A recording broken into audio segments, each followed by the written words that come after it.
C'est un matin paisible sur la plage de Somerton, en Australie méridionale. Les vagues embrassent doucement le rivage, les mouettes crient dans le vent, et l'air est imprégné d'un parfum salé. Les premiers promeneurs passent tranquillement, inconscients qu'un mystère étrange et glaçant est sur le point de se révéler. Un homme est affalé contre le mur de la mer, jambes étendues, pieds croisés, comme s'il faisait une sieste paisible. Mais il ne dort pas, et il ne se réveillera jamais. Ceci est le début de l'une des affaires non résolues les plus déroutantes d'Australie. Un homme mort, sans nom, aucun document, aucun passé. Et le seul indice ? Une phrase énigmatique qui dit simplement « Tamam Shud ». Le matin du 1er décembre 1948, un couple marchant près de la plage de Somerton aperçut ce qui semblait être un homme endormi, adossé au mur de la mer. Mais quelque chose semblait étrange. L'homme ne bougeait pas. Sa posture était rigide. Son visage étrangement serein. Il était bien habillé. Un costume soigné, des chaussures brillantes. Aucun signe de lutte. Pas de sang. Aucune blessure apparente. Mais lorsque la police le fouilla, elle ne trouva ni portefeuille, ni pièce d'identité. Rien qui puisse indiquer qui il était ou d'où il venait.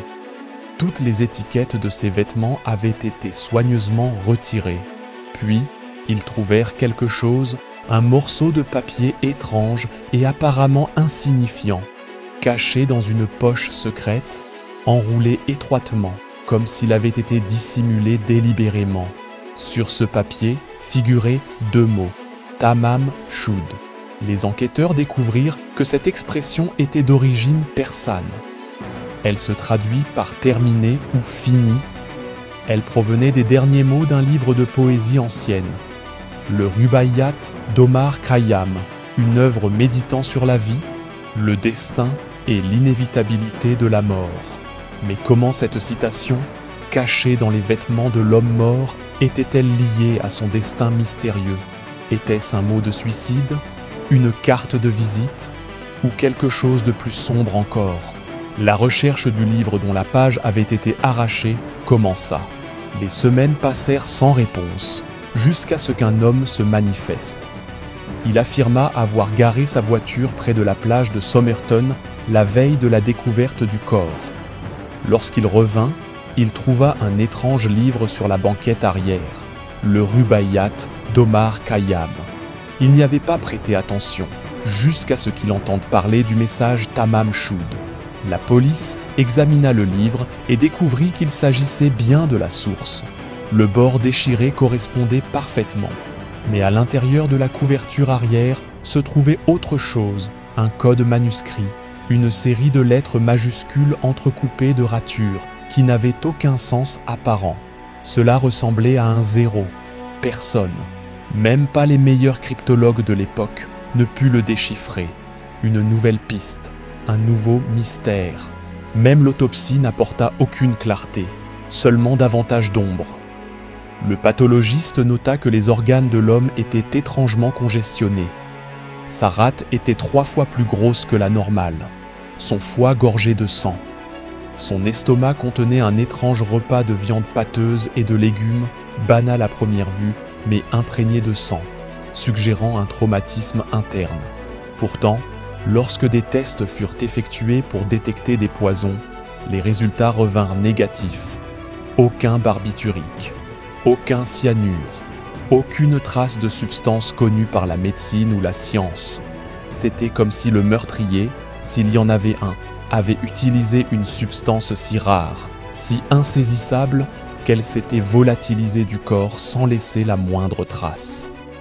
Ou pire encore, quelque chose qui ne laissait aucune empreinte chimique. Certains enquêteurs murmurèrent à propos de toxines avancées, de méthodes d'assassinat exotiques, de substances connues seulement dans les cercles de l'espionnage. D'autres pensaient que la mort était naturelle, quoique survenue de façon anormalement opportune. Mais une chose était certaine, le corps ne révélait rien. C'était un coffre-fort scellé de secrets. que même la mort refusait d'ouvrir. Les autorités concentrèrent alors leurs efforts sur l'identification de l'homme. Ces empreintes digitales furent envoyées dans le monde entier. Ces dossiers dentaires furent comparés, mais aucun résultat, aucune correspondance, aucun passeport, aucun rapport de personne disparue ne correspondait. Personne ne réclama le corps. C'était comme si l'homme n'avait jamais existé. Il ne portait ni argent ni téléphone. Et sa valise, retrouvée plus tard dans une consigne de la gare voisine, ne fit qu'épaissir le mystère. À l'intérieur, d'autres vêtements, eux aussi sans étiquette, et un fil stencillé étrange, introuvable en Australie. D'où venait-il ? Pourquoi était-il ici ? Et pourquoi avait-il choisi la plage de Somerton ? Il ne fallut pas longtemps avant que des théories d'espionnage émergent. Après tout, nous étions en 1948. La guerre froide venait de commencer, et les rumeurs d'espions étaient omniprésentes. Le message codé dans le livre, l'identité effacée, le fil rare. Tout semblait trop calculé pour être une coïncidence.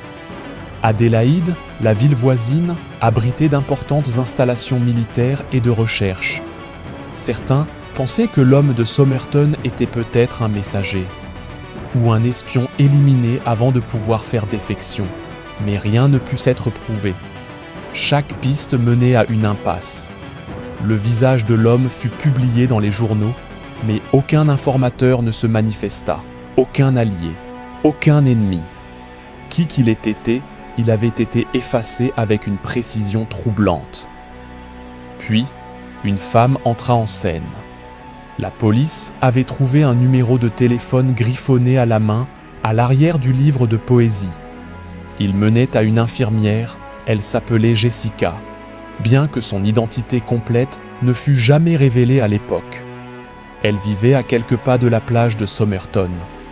Lorsqu'on lui montra un moulage en plâtre du visage de l'homme mort, elle aurait eu un choc. Certains disent qu'elle faillit s'évanouir, mais elle nia l'avoir connu. Pourtant, les rumeurs persistèrent. Avait-il eu une relation ? Était-il le père de son enfant ? Était-elle la raison de sa venue à Adélaïde ? Les théories foisonnaient, mais là encore, aucune preuve concrète. Jessica, plus tard dans sa vie, resta silencieuse sur l'affaire, et les réponses disparurent avec elle. Au fil des années, la fascination du public pour cette affaire ne fit que grandir. Détectives amateurs et criminologues professionnels tentèrent tour à tour de déchiffrer le code, de retracer le fil, d'identifier l'homme. Chaque génération proposa de nouvelles théories, certaines plausibles, d'autres fantasques. Était-ce un poison indétectable, un message secret incompris, un espion réduit au silence par son propre pays, ou simplement un homme brisé ayant choisi une mort théâtrale? Mais aucun ADN correspondant, aucune confession, aucun dénouement. L'homme de Somerton fut enterré sous une pierre tombale simple. Elle porte seulement cette inscription. Ici repose l'homme inconnu retrouvé sur la plage de Somerton. À ce jour, l'affaire de l'homme de Somerton reste non résolue. Une énigme faite d'identités perdues, de messages silencieux et d'une mort qui ne laisse derrière elle que des questions. Qui était-il ? Pourquoi est-il mort avec de la poésie dans sa poche et des secrets cousus dans son costume ? Et que signifiait vraiment Tamam Shud ? La fin ou le début d'un mystère qui refuse de s'éteindre ?